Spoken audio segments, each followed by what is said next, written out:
Hello friends, स्वागत है आपका आपके अपने YouTube channel the finisher 360 degree में। दोस्तों, आज हम लेकर के आए हैं प्रैक्टिस सेट नंबर 12।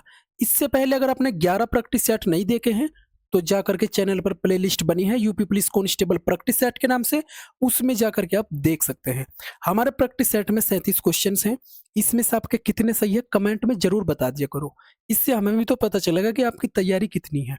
इस प्रैक्टिस सेट की खास बात ये रहती है कि इसमें हिंदी के हम 35 चैप्टर रखते हैं और इसमें आपके सभी टॉपिक कवर हो जाते हैं, एक ही जगह आपकी तैयारी हो जाती है। चलिए बिना देरी किए स्टार्ट कर लेते हैं। दोस्तों, एक बात और कि अगर चैनल पर पहली बार आए हैं तो चैनल को सब्सक्राइब कर लो। दोस्तों, लाइक कमेंट भी कर दिया करो जिससे मुझे पता चले कि आपको वीडियो पसंद आ रही है या नहीं। चलिए देखते हैं, स्टार्ट कर लेते हैं कि निम्नलिखित में से कौन सा मूर्धन्य, अल्पप्राण और अघोष वर्ण का उदाहरण है। तीन चीज पूछी गई, एक तो हमें मूर्धन्य बताना है, एक को हमको अल्पप्राण बताना है, फिर अघोष। इनमें से कौन सा है? तो मैं आपको बता दूं, स्पर्श व्यंजन जो होते हैं वो 25 होते हैं। 25 होते हैं। कौन कौन से होते हैं? एक तो कंठ होता है, कंठ होता है। एक होता है आपका तालव्य, हम्म मूर्धन्य, मूर्धन्य, दंत, दंत व्यंजन होते हैं आपके। फिर होते हैं आपके ओष्ठ व्यंजन, ओष्ठ व्यंजन। कंठ में होता है आपका क, ख, ग, घ और नैत, ये वाले होते हैं। फिर तालव्य में होते हैं आपका च होता है, छ होता है, ज, झ, य, ट, ठ, ड, ढ, ण। इसमें त, थ, द, ध। फिर कौन सा? मैं होता है न था, न। प पतंग, फ, भ, ब, भ और मैं। ये टोटल कितने होते हैं इनकी संख्या? 25। और ये जो लास्ट के होते हैं इनको पंचमा अक्षर बोलते हैं, पंचमा अक्षर होते हैं। अब मैं आपको बताता हूँ मूर्धन्य, अल्पप्राण, अघोष और इनका वर्ण का उदाहरण। मूर्धन्य व्यंजन कौन से हैं?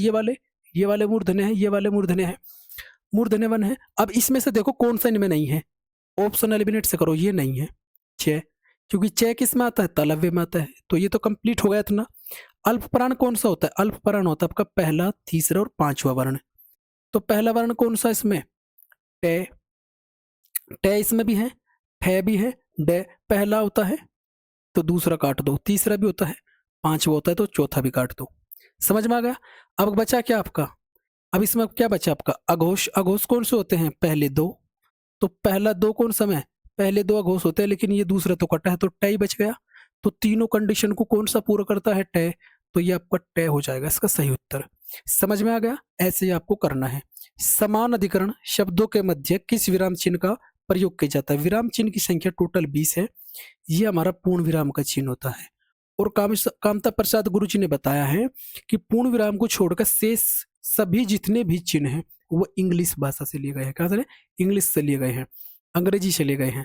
अब इसमें समानाधिकरण का मतलब होता है समान आधार, समान आधार होता है जिसका, इसका मतलब होता है समान आधार। मतलब इसका यह है कि जब दो या दो से अधिक शब्द किसी एक ही शब्द की विशेषता बताते हैं तो वहां समानाधिकरण होता है। मतलब दो शब्दों का केवल एक विशेष्य हो, विशेष्य उसे कहते हैं जिसकी विशेषता बताई जाती हो। जब दो या दो से अधिक शब्द मिलकर किसी एक ही शब्द की विशेषता बताए। अच्छा कैसे? देखो, राजा जनक, राजा जनक की पुत्री, यहां लिखा राम की पत्नी थी, यही तो। अच्छा, जो राजा जनक की पुत्री कौन है? सीता, सीता माता ही तो है। और राम की पत्नी कौन थी? सीता माता। तो ये दो तो एक ही शब्द है और इन दोनों की विशेषता, ये विशेष्य शब्द है, ये विशेष्य शब्द है। और ये दोनों राजा जनक की पुत्री और राजा राम जी की पत्नी, ये दोनों मिलकर इसी की तो विशेषता बता रहे हैं। दोनों के दोनों किसके बारे में बता रहे हैं? सीता माता के बारे में। भाई, राजा जनक की पुत्री भी सीता माता है और राम जी की पत्नी भी सीता माता ही है, तो इसको कहते हैं हम समान अधिकरण। समझ में आ गया? और इसमें हमेशा अल्प विराम का प्रयोग किया जाता है। किसका? अल्प विराम का। ये चिन्ह अल्प विराम का होता है। उप विराम का चिन्ह ये होता है, जैसे भारत, फिर ये चिन्ह लगेगा एक नजर में। अर्धविराम का मतलब ये चिन्ह, ये अर्धविराम होता है जहां पर अल्प विराम से थोड़ा ज्यादा समय लगता है, आधा समय। लगता है जहां पर अल्प विराम और पूर्ण विराम के बीच के चिन्ह को ही हम अर्धविराम कहते हैं। विवरण चिन्ह ये वाला होता है जब आप किसी चीज का विवरण देते हैं, जैसे मैंने कहा उदाहरण या जैसे, इस तरह से। नेक्स्ट, अब नेक्स्ट क्वेश्चन है कि निम्नलिखित में से कौन सी वर्तनी सही है। एक क्वेश्चन वर्तनी से हमेशा पूछा जाता है। पूजनीय क्या है, इसमें पूजनीय शब्द को हमें बताना कि किस में सही लिखा है। 4 ऑप्शन दिए गए हैं, खुद से भी ट्राई करो, फिर मैं बताता हूँ इसका उत्तर। तो इसका सही उत्तर हो जाएगा ऑप्शन बी, पूजनीय ऐसे बनता है। नेक्स्ट, देश भर के दलित अब बेरोजगार नहीं रहेंगे, इसमें रेखांकित भाग क्या है। 4 ऑप्शन दिए गए हैं कि ये क्रिया विशेषण पदबंध है, या क्रिया पदबंध है, संज्ञा पदबंध है, या फिर सर्वनाम पदबंध है। क्या है ये? तो देश भर के दलित किसकी जगह प्रयोग किया जा रहा है? संज्ञा के स्थान, संज्ञा ही तो है ये जो शुरू में आ रही है, तो संज्ञा पदबंध होता है। क्या हो जाएगा ये? संज्ञा पदबंध। देश भर के दलित, या फिर मैं अगर कहूं कि दलित अब बेरोजगार नहीं होंगे, तो ये संज्ञा शब्द हो जाता है ना, तो ये संज्ञा पदबंध हो गया। अब नेक्स्ट, हिंदी में कुल कितने सर्वनाम के भेद, हिंदी में सर्वनाम के कुल कितने भेद होते हैं? सर्वनाम है, सर्वनाम के कुल कितने भेद होते हैं? सर्वनाम क्या होता है? सर्वनाम होता है जो संज्ञा के स्थान पर प्रयोग होता है। जो संज्ञा के स्थान पर प्रयोग होगा वही तो संज्ञा सर्वनाम होता है। सर्वनाम की संख्या कितनी होती है? संख्या होती है सर्वनाम की टोटल 11, और भेद होते हैं कौन से? 6 होते हैं। कौन कौन से होते हैं? जैसे पुरुषवाचक सर्वनाम, निजवाचक सर्वनाम, निश्चयवाचक, अनिश्चयवाचक, संबंधवाचक और प्रश्नवाचक। समझ में? ये 6 भेद होते हैं। नेक्स्ट, मुझे छोटी बच्ची के लिए कुछ नए कपड़े खरीदने हैं, इसमें वाक्य में कितने विशेषण हैं? अच्छा, हम विशेषण कैसे ढूंढते हैं? अब विशेषण ढूंढते हैं जब क्या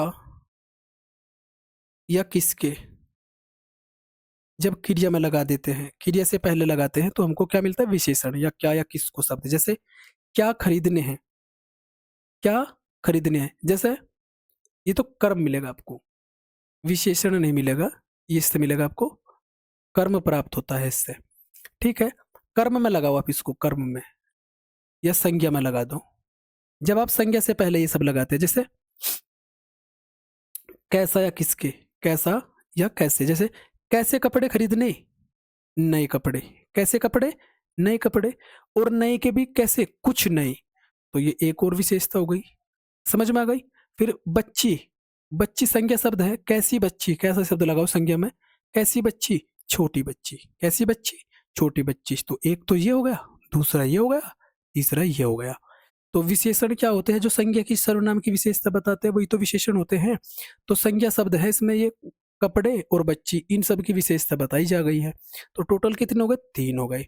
समझ गए? विशेषण के कितने भेद होते हैं? 4 भेद होते हैं, गुणवाचक, परिमाणवाचक, संख्यावाचक और सार्वनामिक विशेषण। सार्वनामिक विशेषण वो होता है जिसमें पुरुषवाचक और निजवाचक को छोड़ के जो भी शब्द संज्ञा से के स्थान पर प्रयोग होता है, संज्ञा से पहला आता है, उसकी विशेषता बताता है, वो सार्वनामिक विशेषण होता है। नेक्स्ट, नेक्स्ट है कि दीपा ने गाय को चारा खिलाया में किस प्रकार की क्रिया है? सकर्मक क्रिया वो होती है जिसमें कर्म हो, कर्म सहित क्रिया, सकर्मक क्रिया। अकर्मक होती है बिना कर्म की क्रिया, बिना कर्म की क्रिया, जिसमें कर्म नहीं है। द्विकर्मक वो होती है जिसमें 2 कर्म हो, 2 कर्म हो। पूर्वकालिक में 2 काम होते हैं, 2 काम होते हैं। जैसे मैंने पढ़कर खाना खाया, पहले मैंने पढ़ने का काम करा फिर खाना खाया। तो दीपा ने गाय को चारा खिलाया, इसमें द्विकर्मक क्रिया है। कौन सी क्रिया है? द्विकर्मक। कैसे? जब आप क्या या किसको, जब आप क्या या किसको शब्द लगा देंगे क्रिया में, क्रिया से पहले लगाएंगे, तो आपको क्या मिल जाता है? कर्म मिल जाता है। और उसी से आप बता दोगे कितने कर्म है। जैसे क्या खिलाया? चारा खिलाया। किसको खिलाया? गाय को खिलाया। 2 कर्म मिल गए तो द्विकर्मक। समझ में आ गया? नेक्स्ट, नेक्स्ट है कि यह काम उसने ही किया होगा। इस वाक्य में ही शब्द क्या है? ही शब्द इसमें क्या है ये आपको बताना।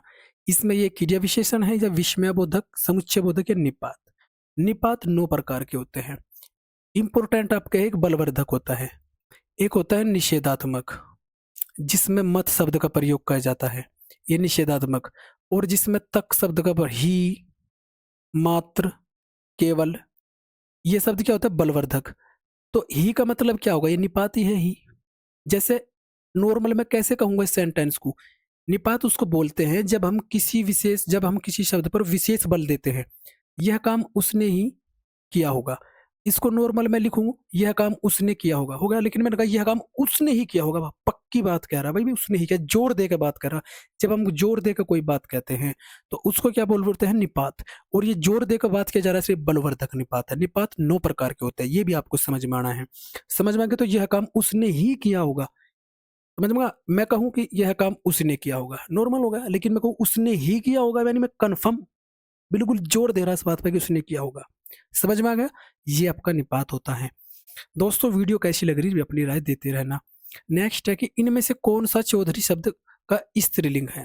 चौधरी शब्द का स्त्रीलिंग को कौन सा हो जाएगा? 4 ऑप्शन दिए गए हैं, कमेंट में बताओ। कमेंट में भी उत्तर लिखते रहो। क्या है? इसका हो जाएगा चौधराइन। क्या हो जाएगा? ऑप्शन डी बिल्कुल सही। जैसे कुछ मैं बता देता हूँ आपको, जैसे पंडित का होता है पंडिताइन, पंडिताइन। धोबी का, यहाँ में पुल्लिंग और ये स्त्रीलिंग। धोबी का होगा धोबिन, धोबी का धोबिन हो गया। एक है आपका सुनार, सुनार का हो गया आपका सुनारिन, सुनारिन हो गया। एक होता है आपका नाई, नाई का होगा नाउन। ये इम्पोर्टेंट है, इम्पोर्टेंट है ये वाला। नाई का नाउन हो गया। जैसे ठाकुर है, ठाकुर का होगा ठकुराइन, ठकुराइन। समझ में आ गए? ये आपको इतना समझना है। और लिंग कितने होते हैं? 2 होते हैं, एक पुल्लिंग होता है, एक स्त्रीलिंग होता है हिंदी में। जनता शब्द का वचन क्या है? वचन क्या होता है हिंदी में? 2 वचन है, एक तो एक वचन और एक बहुवचन होते हैं। तो जनता शब्द क्या है? ये एक वचन है। अब कैसे? जब देखो, ये समूहवाचक संज्ञा जो होती है, जितनी भी समूहवाचक संज्ञा है, वो किस में रहती है? एक वचन में रहती है। जैसे कौन सा? पुलिस, पुलिस शब्द भी एक वचन में रहेगा। भीड़, जनता, सेना, ये सब क्या है? ये एक वचन में रहते हैं हमेशा। नेक्स्ट, रीना पढ़ती होगी में काल का कौन सा रूप है? काल मैंने बताई थी 3 तरह के होते हैं। कितने तरह के? 3। कौन कौन से होते हैं? भूतकाल होता है, एक आपका वर्तमान होता है, एक होता है आपका भविष्य। ट्रिक बताई थी याद करने की, आप 653 से इसको याद करिए। 6 भेद होते हैं भूतकाल के, 5 होते हैं वर्तमान के और 3 होते हैं भविष्य काल के। तो होगा होगी शब्द आप इसको पकड़ो, ये संदिग्ध है, लेकिन ये देखना कि ये संदिग्ध, संदिग्ध भूतकाल है, संदिग्ध वर्तमान है। तो इसमें ता होगा, ती हो गए, तो वर्तमान की बात करी जा रही, तो संदिग्ध वर्तमान होगा। अगर इसमें ये होता कि रीना ने पढ़ा होगा या रीना पढ़ी होगी, पढ़ी होगी, अगर ये शब्द आता, पढ़ी होगी, आ ई ए शब्द इस तरह से रहता, तो वो संदिग्ध भूतकाल हो जाता। समझ गए? अब नेक्स्ट, ये हेतु हेतु मद में होता है कि यदि वह जाता। हेतु हेतु मद किस में आता है? याद रखो, हेतु हेतु मद किस में आता है? ये वर्तमान काल में कभी नहीं आता। हेतु हेतु मद भूतकाल की, यदि वह जाए तो मैं आऊं, यदि वे करे तो मैं आऊं, जिसमें संकेत किया जाता है। सामान्य वर्तमान में वह जाता है, सामान्य हो गया। मैं बाजार जाता हूं, इस वाक्य में वाच्य का कौन सा प्रकार है? वाच्य 3 प्रकार के होते हैं, एक कर्मवाच्य, कर्तवाच्य और भाववाच्य। कर्तवाच्य वो जिसमें कर्तव्य पे सारा बोझ भार होता है। जैसे मैं बाजार जाता हूँ, सारा बोझ भार किस पे? मैं जा रहा, मैं। तो इसमें कौन सा हो जाएगा? कर्तवाच्य। कर्मवाच्य का मतलब होता है जिसमें के द्वारा, के द्वारा जब हम कर्म के द्वारा काम कराते हैं। जैसे मैंने सोहन से पेड़ कटवाया, मैंने सोहन से काम करवाया, खुद नहीं किया। जब हम कर्म पर सारा बोझ भार डाल देते हैं।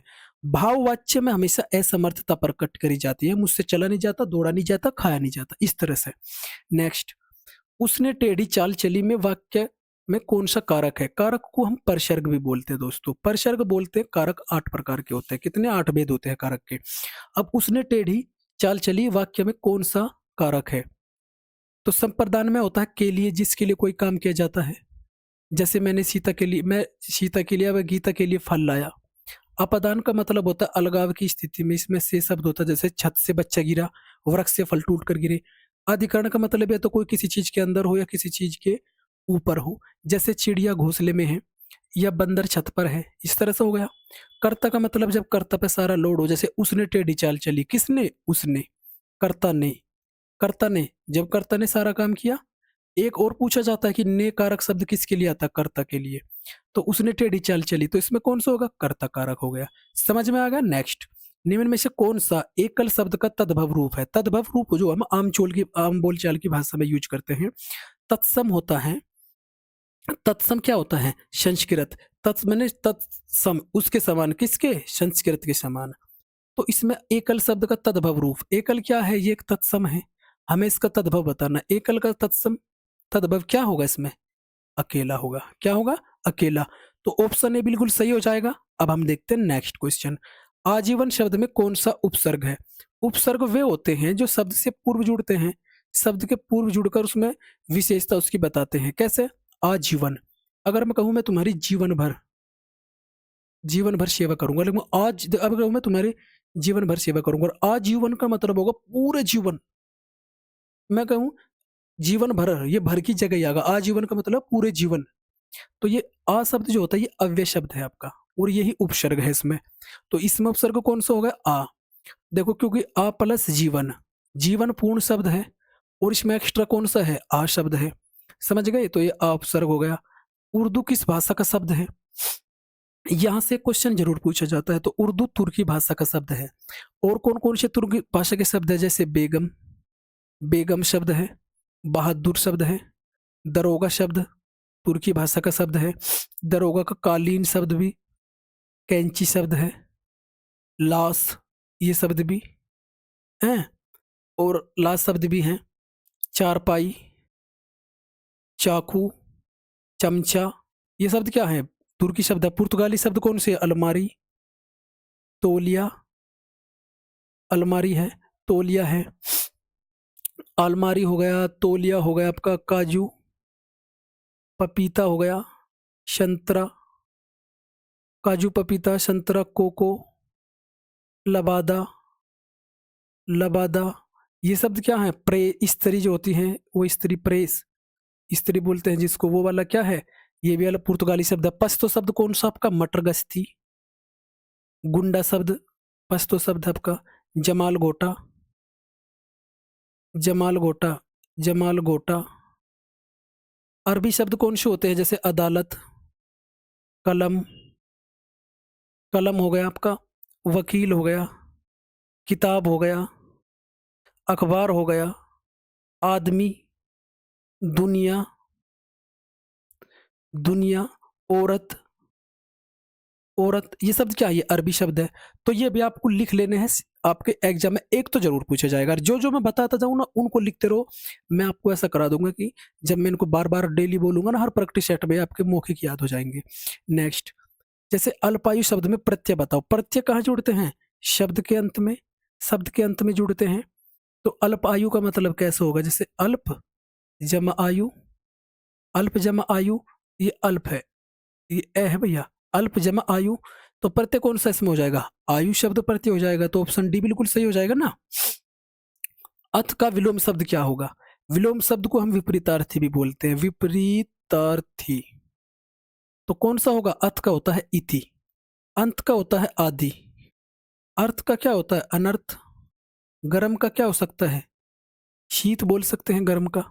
समझ में आ गया? नेक्स्ट, गर्म का ठंडा भी बोल सकते हैं, जैसा आपको लगे।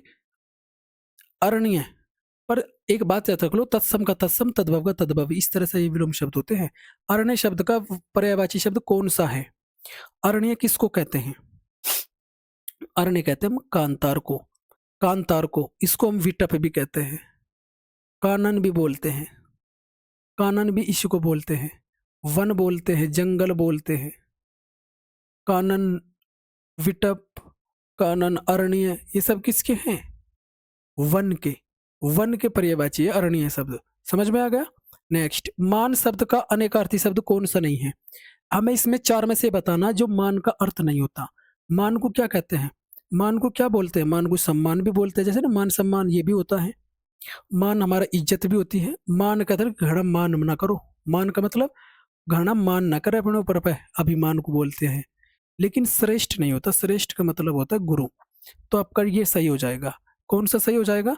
Option D. मैं इसको हटा दूं वरना आप इसमें कंफ्यूज हो जाओगे। तो ऑप्शन डी इसका बिल्कुल सही हो जाएगा। नेक्स्ट, उत्पाद और उत्पाद शब्द का सही युग में बताना। इनको बोलते हैं समश्रुति भिन्नार्थक। समश्रुति का मतलब होता है जब सुनने में समान लगे, भिन्नार्थक यानी लेकिन उनके अर्थ क्या हो तो अलग अलग हो।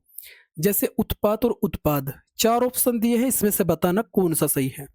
उत्पात का मतलब क्या होता है, उपद्रव, और उत्पाद का मतलब होता है जो हम उत्पादन करते हैं, प्रोडक्ट करते हैं, प्रोडक्शन जो होते हैं।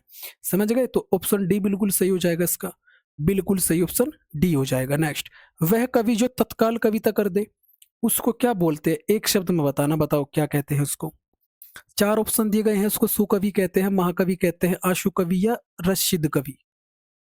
तो तत्काल कविता लिखते हैं जो, उसको आशु कवि बोलते हैं। क्या बोलते हैं? आशु कवि। ऑप्शन सी सही है। नेक्स्ट, उद्दार शब्द का संधि रूप क्या होगा। आपको मैं एक और बात बता दूं कि उद्दार शब्द का सही संधि रूप क्या होगा। संधि किसको कहते हैं? संधि हम बोलते हैं वर्णों के मेल को, वर्णों के मेल को संधि बोलते हैं। और समास कहते हैं शब्दों के मेल को। संधि तीन तरह की होती है, एक होती है आपकी स्वर संधि, एक होती है आपकी व्यंजन, और एक होती है आपकी विसर्ग संधि। तो इसका सही, उद्धार का सही संधि क्या होगा, ये होगा उत जमा हार। अब कैसे? यदि पंचमाक्षर को छोड़ करके, पंचमाक्षर को छोड़ करके जो स्पर्श व्यंजन होते हैं, ये पंचमाक्षर को छोड़कर यदि कोई भी वर्ण, यदि पंचमाक्षर को छोड़कर यदि किसी भी वर्ण के बाद में है आता है, तो है क्या बदलेगा, है तय वर्ण के बाद आया, तो है जो है इस वर्ण का चौथे अक्षर में बदल जाएगा। तय का चौथा अक्षर क्या हो जाता है, धय, और तय उसके किस में बदल जाएगा, तय उसके कौन से में बदल जाएगा, तीसरे में। तय तीसरा कौन सा होता है, दय। तो ये दय और धय बन गई, ये उद्धार शब्द बना है इसका। समझ में आ गया? अब बताता हूँ, ये व्यंजन संधि है। इसमें कौन सी संधि है, ये व्यंजन संधि है। व्यंजन इसमें संधि है कि पंचमाक्षर को छोड़कर यदि किसी भी वर्ण के बाद में, किसी भी वर्ण के बाद में है शब्द आता है, तो है हमेशा उस वर्ण के चौथे वर्ण में, चौथे वर्ग में बदल जाए, वर्ग के चौथे वर्ण में बदल जाएगा। जैसे तय का तय वर्ग में ये तय थ द ध, चौथा वर्ण ध ही तो है, और जो वर्ण है वो खुद तीसरे में बदल जाएगा। तो तय थ द ये तीसरे में बदल गया। ये आपको समझना है। समझ गए बिल्कुल। नेक्स्ट, चौराहा शब्द में कौन सा समास है। समास के 6 भेद होते हैं। समास किसको कहते हैं, शब्दों के मेल को। शब्दों के मेल को क्या कहते हैं, समास बोलते हैं। तत्पुरुष समास में कौन सा पद प्रधान होता है, उत्तर पद, उत्तर पद या दूसरा पद प्रधान होता है। अव्ययभावी शब्द में कौन सा होता है, पूर्व पद प्रधान, पूर्व पद प्रधान होता है, और ये अव्यय भी होता है। समझ में आ गए? कर्मधारय समास में भी दूसरा पद प्रधान होता है। समझ में आ गए? द्विगु समास में क्या होता है, संख्या शब्द, संख्या आते हैं, और द्विगु समास में भी दूसरा पद प्रधान होता है, दूसरा पद प्रधान। क्योंकि जो कर्मधारय और द्विगु हैं, ये तत्पुरुष के ही दो भेद होते हैं। समझ में आ गए? तो चौराहा, द्विगु में गिनती शब्द आती है, संख्या, तो चौ मतलब चार, चार राहे का समूह को क्या हम बोलते हैं, चौराहा। समझ में आ गया? तो इसमें कौन सा होगा, द्विगु समास होगा। कौन सा समास, द्विगु। नेक्स्ट देखते हैं क्वेश्चन नंबर 25। यदि परिश्रम करोगे तो अवश्य सफल होगे, वाक्य का प्रकार बताओ। वाक्य रचना के आधार पर तो होते हैं 3 तरह के। कौन कौन से होते हैं, एक होता है साधारण, या जिसको हम सरल भी कह सकते हैं, एक होता है मिश्र वाक्य, एक होता है संयुक्त वाक्य। समझ गए? लेकिन अर्थ के आधार पर टोटल 8 प्रकार के होते हैं। उन प्रकारों में से ये कौन सा प्रकार है, संकेत वाचक होता है। संकेत दिया गया है कि यदि परिश्रम करोगे तो अवश्य सफल होगे, तो कौन सा है, संकेत वाचक। नेक्स्ट, देखी सुदामा की दीन दशा, करुणा करके करुणा निधि रोए में कौन सा रस है, कौन सा रस है, इसमें बताना दिए गए ऑप्शन में। रस के 4 अंग होते हैं, 4 अंग होते हैं। कौन कौन से होते हैं, विभाव होता है, अनुभाव होता है, व्यभिचारी संचारी भाव होता है, और स्थायी भाव होता है। अनुभाव की संख्या कितनी होती है, अनुभाव की संख्या भी 8 होती है। स्थायी भाव की संख्या भी कितनी, 8 या 9, दोनों होती है अगर शांत रस को जोड़ोगे। विभाव कितने होते हैं, विभाव तो 2 होते हैं। संचारी भाव की संख्या कितनी होती है, संचारी भाव की संख्या होती है 33 होती है। कितनी, 33। अब इसमें कौन सा रस है, करुणा शब्द यहाँ भी आया, करुणा शब्द यहाँ भी आ गया, तो कौन सा रस, करुण रस। करुण रस के देवता कौन है, यम देव है। कौन है, यम। करुण रस का क्या होता है, शोक, स्थायी भाव। हास्य रस का क्या होता है, हास होता है। भयानक रस का क्या होता है, भय। श्रृंगार रस का क्या होता है, रति। इसको रसराज भी कहते हैं। समझ में आ गया। नेक्स्ट, अधर लगे हैं आनी करके पर्यान, प्राण चाहत चलन, ये सदसो ले सुजान में कौन सा छंद है। छंद को हम पिंगल भी कहते हैं। क्या बोलते हैं, पिंगल छंद भी कहते हैं। ऋग्वेद में सबसे पहले इनका उल्लेख है। समझ में आ गए? छंद के 7 अंग होते हैं। छंद के कौन से अंग होते हैं, 7 अंग होते हैं। ठीक है, ये आपको बता दो। छंद कितने प्रकार के होते हैं, 3 प्रकार के होते हैं। एक होता है मात्रिक छंद जिसमें मात्रा हो, वर्णिक छंद जिसमें वर्ण हो, और मुक्तक छंद जिसमें वर्ण और मात्रा दोनों का मेल होता है, या दोनों से मुक्त होते हैं, वर्ण और मात्रा दोनों से मुक्त होते हैं, उसको मुक्तक छंद। निरालक ही करती है जूही की कली, जूही की कली वो इसका मुक्तक छंद का उदाहरण है। तो हमें इसी में देख रहे हैं। तो इसमें अधर लगे आन करे पर्यान प्राण चाहत लग चलन ये सदस्य सुजानों को कौन सा छंद है? तो इसमें वार्णिक छंद है, इसमें घनाक्षरी है, देव घनाक्षरी या रूप घनाक्षरी या चौपाई, कौन सा है? तो इसमें एक वार्णिक छंद होता है। घनाक्षरी में कितनी होती है मात्राएं? घनाक्षरी में होती है 31, 31 मात्राएं। रूप घनाक्षरी में होती है 32 मात्राएं, 32 वर्ण होते हैं। इसमें 31, इसमें 32 वर्ण, और देवगनाक्षरी में 33 वर्ण होते हैं। चौपाई में 16 मात्रा होती है। ये वर्ण की बात हो रही, यहाँ वर्ण की बात हो रही है, आपको बात करना। ये वार्णिक छंद में वर्ण की काउंट होती है। गणाक्षरी को मन हरण भी कहते हैं, मन हरण भी कहते हैं। अब इसमें वर्ण गिनो, 1 2 3 4 5 6 7 8 9 10 11 12 13 14 15 16 17 18 19 20 21 22 23 24 25 26 27 28 29 30 31। टोटल कितने वर्ण? 31। तो इसमें कौन सा हो जाएगा? ये हो जाएगा घनाक्षरी वाला। समझ में आ गया आपके? इतना समझ में आ गया आपको? खाली वर्ण गिनने, मात्रा से कोई मतलब नहीं, गिनने आपको इस तरह से समझ में आ जाएगा। ये वार्णिक छंद है। नेक्स्ट, तुलसीदास सीधती निस्दिन देखत तुम्हार निठुराई में कौन सा अलंकार हुआ? अलंकारवादी कवि कौन है? केशव है। अलंकारवादी कवि केशव है। अलंकार कितने तरह के होते हैं? 3 तरह के होते हैं। एक होता है शब्द अलंकार, एक होता है अर्थ अलंकार, एक उभय अलंकार बोलते हैं जिसको, जिसमें संकर और विश्लिष्ट आते हैं। तो इसमें कौन सा अलंकार होता है? तो अनुप्रास की बात चल रही है, तो इसमें सब अनुप्रास है, तो अनुप्रास है, लेकिन कौन सा अनुप्रास है?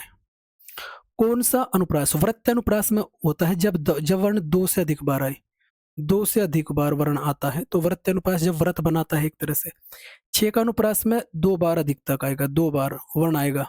1 बार आवर्ती तो 2 बार वर्ण, 2 बार वर्ण आएगा। आवर्ती 1 बार रहती है। लाटानुप्रास में होता है शब्दों की आवर्ती। पूत का पूत 2 क्यों धन संचय, जैसे पूत का पूत और पूत सपूत तो क्यों धन समुच्चय। लाटानुप्रास शब्द की आवर्ती, शब्दों की आवर्ती। श्रुत्यानुप्रास का मतलब होता है जो सुनने में अच्छे लगे, तो इसमें ऑप्शन सी श्रुत्यानुप्रास है। श्रुत्यानुप्रास का मतलब जब एक ही उच्चारण स्थान वाले वर्ण आते हैं या एक ही वर्ग के, जैसे ते, श, ने, दे, दे, ते, ने, ये किसके वर्ण के हैं सब? ये तय वर्ग के तो है सब। दंत वर्ग की तो है, दंत वर्ग, दंत्य वर्ग की तो है सब, तय से है। तो जब एक ही उच्चारण स्थान वाले, यानी सभी का उच्चारण स्थान दंत है, तो एक ही उच्चारण स्थान वाले जब आते हैं तो कौन सा? श्रुत्यानुप्रास होता है, जो हमें सुनने में अच्छा लगता है। पता चल गया इतना? अब नेक्स्ट, काठ की हांडी बार बार नहीं चढ़ती, लोकोक्ति का अर्थ बताना क्या है? काठ की हांडी बार बार नहीं चढ़ती, इसमें दिए गए हैं 4 ऑप्शन, इसमें से बताना। तो इसका मतलब हो जाएगा कि छल कपट का व्यवहार क्या नहीं चलता? हमेशा नहीं चलता छल कपट का व्यवहार। समझ में आया? नेक्स्ट, निम्नलिखित में से कौन सा काव्य गुण का भेद नहीं है? काव्य गुण कौन से कितने होते हैं? 3 होते हैं। कौन कौन से? एक माधुर्य होते हैं, एक ओज होता है, एक प्रसाद होता है। ये सत्यवती नाट्यवृत्ति का भेद है, इसका ये नाट्यवृत्ति का भेद है। समझ गए? काव्य गुण का नहीं। माधुर्य गुंज में रे और ले वर्ण आते हैं। प्रसाद में कौन कौन सा? प्रसाद में भक्ति और शांत रस आता है।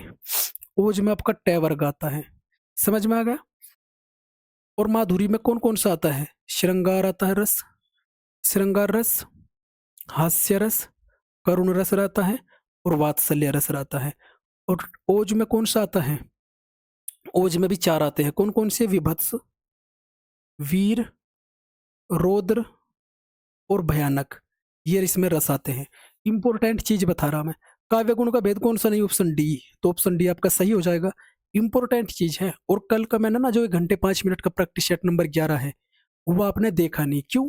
आपने कहा अभी 37 क्वेश्चन करा रखे घंटे में, लेकिन मैंने कल के प्रैक्टिस सेट में काव्य हेतु, काव्य गुण, काव्यवृत्ति, काव्य दोष, नाट्यवृत्ति, सब कुछ इसमें मैंने बताया, काव्य रीति विधि सब, पर वो आपने देखा नहीं। ब्लैंक स्लाइड में करा रखा मैंने वो। नेक्स्ट, किसे किशनगढ़ी के नाम से भी जाना जाता है? किशनगढ़ी किसको कहते हैं? ये जयपुरी को बोलते हैं। ये जयपुरी कहाँ बोली जाती है? पूर्वी राजस्थान में। पूर्वी राजस्थान में बोली जाती है किशनगढ़ी कहते हैं इसको। इसको हड़ौती भी कहते हैं, हड़ौती भी कहते हैं। इसको डूंडाही भी कहते हैं, डूंडाही भी कहते हैं। खलटिया किसको कहते हैं? छत्तीसगढ़ी को। छत्तीसगढ़ी को क्या कहते हैं? खलटिया भी कहते हैं। खलटिया भी कहते हैं उसको, क्या लारिया भी कहते हैं। लारिया भी कहते हैं।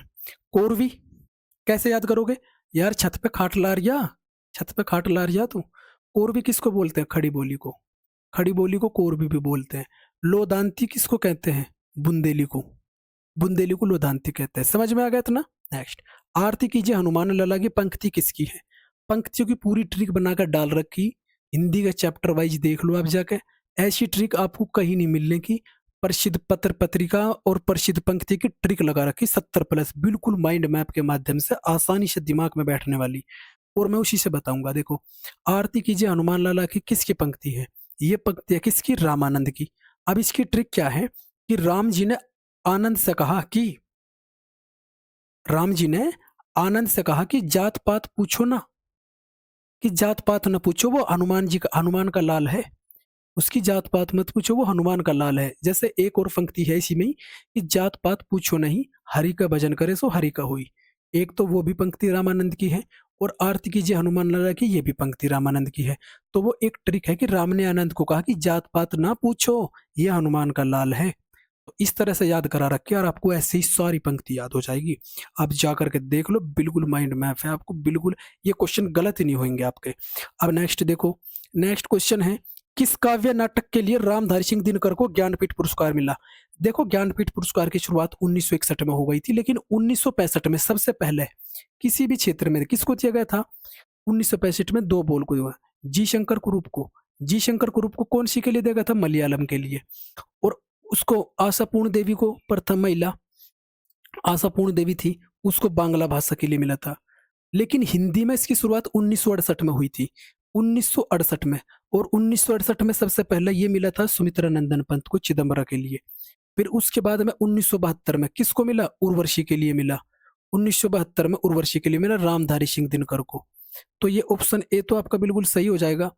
लेकिन 1978 में फिर ये मिला, 1978 में अग्गे जी को मिला, हिरानंद वासन अग्गे। फिर 1982 में किसको मिला? महादेवी वर्मा को मिला, महादेवी वर्मा को मिला। उसके बाद में ये संपूर्ण साहित्य के लिए दिए जाने लगा। ठीक है, इसमें 11 लाख रुपए वाग्देवी की प्रतिमा दी जाती है। उसके बाद में ये मिला आपका 1992 में, फिर 99 में मिला, फिर 2005 में मिला, फिर 9 में मिला, 13 में मिला, 17 में मिला और 24 में मिला। अब इसको कैसे याद करते हो? जैसे कुंवर कि कुंवर नरेश निर्मल कुंवर, निर्मल कुंवर, निर्मल जो नरेश था, नरेश निर्मल कुंवर के साथ, निर्मल कुंवर के साथ कहाँ गया? अमर होने के लिए केदारनाथ गया। वहां उसे कौन मिले? कृष्ण मिले और विनोद मिले। तो समझ में आ गई। 1992 का किसको मिला? नरेश मेहता को। 99 का निर्मल को, वर्मा को। 5 का कुंवर नारायण को। फिर ये 9 का मिला था किसको? अमरकांत को। और फिर 13 का किसको मिला? ये केदारनाथ को मिला। 17 का कृष्णा सोबती को मिला। और 24 का किसको मिला? विनोद शुक्ल को मिला। तो इस तरह से आपको मैंने कंप्लीट बता दिया। ये आपको 4 मोस्टली याद रख लें, इसके बाद संपूर्ण साहित्य के लिए दिया जाने लगा। समझ में आ गया? 11 लाख रुपए इसमें दिए जाते हैं, 23 भाषाओं में दिया जाता है, 22 तो हमारी भाषाएं, एक होती है आपकी अंग्रेजी। समझ में आ गया? इस तरह से। प्रताप किस प्रकार की पत्रिका है? पत्रिकाओं की ट्रिक बता रखी, देखोगे बिल्कुल मजा आ जाएगा, कंप्लीटली ट्रिक। तो प्रताप दैनिक पत्रिका है या द्विमासिक या त्रैमासिक या साप्ताहिक? तो ये एक साप्ताहिक पत्रिका है, साप्ताहिक पत्रिका है। इसको कैसे याद करोगे कि गणेश का जो प्रताप है, गणेश का प्रताप उनके लंबे कानों से है। तो गणेश का मतलब गणेश शंकर विद्यार्थी इसके कौन थे? संपादक। प्रताप यानी पत्रिका का नाम। लंबे कानों का मतलब होता है कानपुर, कान का मतलब होगा कानपुर, तो कानपुर से प्रकाशित होती थी। इसी तरह से मैंने ट्रिक करा रखी, आप जा करके देख लो, बहुत इंटरेस्टिंग ट्रिक है। अब देखो नेक्स्ट, अब हम देखते हैं गद्यांश, इससे संबंधित आपको क्वेश्चंस के आंसर देने हैं। भारत एक विविधताओं से भरा देश है, यहाँ विभिन्न भाषाएं और परंपराएं देखने को मिलती है, फिर भी इन सभी विविधताओं के बीच एकता की भावना विद्यमान है। यही कारण है कि भारत की क्या अनेकता में एकता का देश कहा जाता है भारत को। देश के नागरिक अपने कर्तव्यों का पालन करते हुए राष्ट्र की उन्नति में क्या देते हैं? योगदान देते हैं। गद्यांश पढ़ लिया, अब इससे संबंधित क्वेश्चन देखो। पहला क्वेश्चन है कि भारत का किस रूप में वर्णित किया गया? भारत को विविधताओं से भरा देश, एक भाषा वाला देश, विकसित देश, केवल ग्रामीण, क्या? तो यह है विविधताओं से भरा देश के बारे में बताया गया है। अनेकता में एकता का अर्थ क्या है? कोई एक भाषा, विविधताओं के बावजूद एकता, अलग अलग देशों का समूह, या केवल एक संस्कृति। अनेकता में एकता का मतलब होता है विविधताओं के बावजूद एकता। लास्ट क्वेश्चन इस वीडियो का, क्वेश्चन नंबर 37 के गद्यांश का मुख्य विषय क्या है। यही इसी तरह से आपके एग्जाम्स में पूछे जाएंगे और मैं पूरा वही पैटर्न लेके चल रहा हूँ। भारत की समस्याएं हैं इसमें, भारतीय संस्कृति, ग्रामीण जीवन या भारत की एकता। तो किसके बारे में, भारत की एकता के बारे में बार बार इसमें बताया जा रहा है, अनेकता में एकता। तो इसका गद्यांश का मुख्य थीम क्या हो जाएगी, शीर्षक यही होगा। शीर्षक किसी भी गद्यांश का यही होता है जो बार बार रिपीट किया गया हो, उसमें बार बार मेन वर्ड एक कीवर्ड होता है, वही होता है बस। अब देखो 37 में से कितने क्वेश्चन आपके सही है वो कमेंट में जरूर बताओ। प्रैक्टिस सेट कैसा लगा वो भी बताओ। दोस्तों बहुत मेहनत करके आपके लिए प्रैक्टिस सेट बनाता हूँ। लाइक कमेंट भी कर दिया करो, चैनल को सब्सक्राइब भी कर लो दोस्तों, और मिलते हैं अगली वीडियो में। तब तक के लिए जय हिंद, जय भारत।